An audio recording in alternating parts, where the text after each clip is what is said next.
তার কাছে এটা দামাদামি করে আমি কিনলাম। তুমি মারবে চাইছি 200 টাকা কিনিয়া আমি সারাম আমি কিন্তু যাও যাও যাও যাও ওকে। কতদিন হওয়া যায় গো? একদম আমি নিয়ে চারি দিব নিয়ে গো আমার তোমার কিনিয়ে তোমার কিনিয়ে আমি চারি দিব। শিকারি হলো লাগে আমি দাম দম করলাম, তারা একদম 200 টাকা যা আপনারা শুনলাম। আমার এক পর্যায়ে তারা 200 নিচে ব্যস্তও নাই, তারা ও যাওয়াগির চিন্তা ভাবনা করে গেছে আর গিয়া যাওয়া দেখি আমি তার মনে করলাম যে হয়তো জবহরিটা খাই লিব, অনেক অন্য বেশি লাগব সে জবহরি খাই লিব। যাওয়া লাগবো তো একবারে তুঞ্জিয়া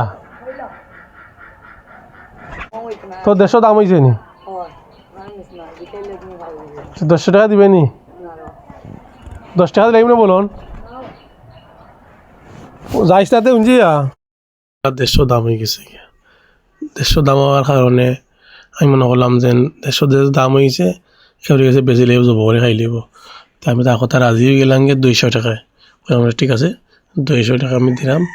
বার থেকে লইয়া আগে আমি বার লইয়া গেছিল কি তারা আগে দেখছেন তারা বাড়িতে ইয়া গেছে দাম ধরে তারা ওইছে না। আমি দাম দর করছি কোনো কম দেওয়া যায় কিনা না, আমরা তো এই সময় টাকা আছে না পর্যাপ্ত পরিমাণ। সকালবেলা ক্যাশ টাননি দেখলাম যে 200 প্রায় 300 মতো বিক্রি হয়েছে সকালবেলা। তো এখান থেকে তারা লেগে 200 টাকা আমি আগলাইলাম। 200 টাকা আগলাইয়া এখানে নিয়েও তার সামনে নিয়ে দিলাম। বিস্তারিত আপনারা দেখেন এই যে লইয়া আর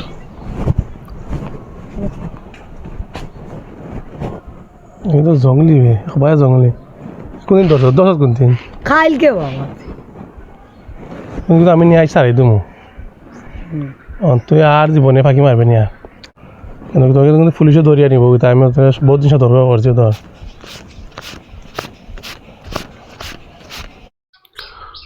আমার এত টাকা দেখে তার মনটা তো খুশি খুশি লাগে, তা আমি তার হাতে বুঝিয়ে দিলাম টাকাটা 10 গুণ থাকি ওই টাকা যে খুশি মন হয়েছে। তো আমি কিন্তু তোমরা না পুলিশে কমপ্লেন করবো, তোমরা পুলিশে ধরিয়ে দিয়ে যাইব বুঝছো নি? মনিয়া ইয়ত এই বননিয়ার বা চাই দিম এগো আমাদের জঙ্গলি পাখি যেটা লোকাল পাখি যেটা 200 টাকা দিয়ে কিনলাম।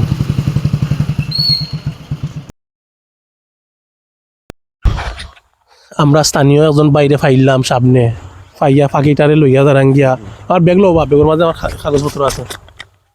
আমরা স্থানীয় একজন বাইরে পাইছি কোনো বাইয়ে কোনো আমরা জঙ্গল দেখাইবা ও জঙ্গল আমরা বাইয়ে আমরা এখানে দেখাই দিচ্ছি যাপ দেখি যেটা আমরা যে কুড়া হয় আমি এক শিকারি গেছে ওটা কিনছি। আমি জঙ্গল টুকে পারাম না, আমার বাড়ি বেশি দূরে নাই বলরামপুর পাশের এক বাড়ির কাছ থেকে কিনছি আমি জানো তারা মারছে চারি যদি আরবার করে মারবো এলে চালাম যে আমরা দূরে কোনো না নিয়ে ছাড়তাম। আমার একটা জঙ্গল আমার একজন বাইরে পাইছে আপনার সামনে একটা মাত্র ওখানে চারিদিকে জঙ্গল আছে তো কেন বহুত জঙ্গল আছে বুঝছি পাখি সম্বন্ধে পাখি ওখানে চারিয়ে যাইতা করা। ধন্যবাদ ভাই, ধন্যবাদ। আপনিও দেখবা আপনার এলাকাত কেউ পাখিটা মারেনি, এটা আসলে তো ফাঁকি মারা তো আমরা এই ফাঁকির লাগে এরপরে আমি নিরাপদ বুঝলাম না বাইরের কথায় এখানে ঝুঁকি আছে। আমি আরও সামনে গ্রহীনে যাওয়ার চেষ্টা করলাম, গিয়ে দেখি পাখিটারে নিরাপদ আশ্রয় দেওয়া যায়নি। অনেক জঙ্গলি পাখি দেখুন আমার হাতে অনেক কুন্টাইছে টুকরাইতেছে।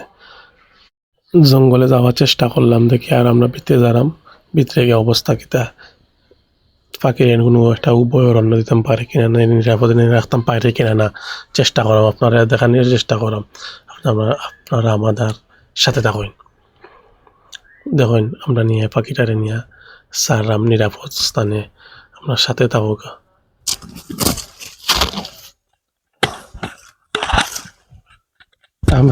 দেখো তো কি খামর বন্ধুরা, দেখো এটা হ্যাঁ এই যে কোনটা মারে এটা হইল গিয়া আমরা আর যে যেটা কুড়া কই সিলেটি ভাষা কুড়া হয়, অন্যরা খিরা হয় জানি না, কুড়া হয় এটা অনেক বড় হয়, মুরগাটা অনেক বড়, এটা মুরগা এই যেমন লাল স্যুট আপনারা অবশ্য নেটও দেখবা এগুলো লাল স্যুট ওদের ঠিক নাই। এই জন্য আমি সারমু দেখি যাইও চাইন বা তুমি একটু দূরে উতাও ধরে নে ক্যামেরা দেখো যাই হ্যাঁ যাও বনের ফাঁকি বনে চলে যাও যাও যাও ওলা যাও যাও যাও ওকে কি সুন্দর দৃশ্য দেখা ধরো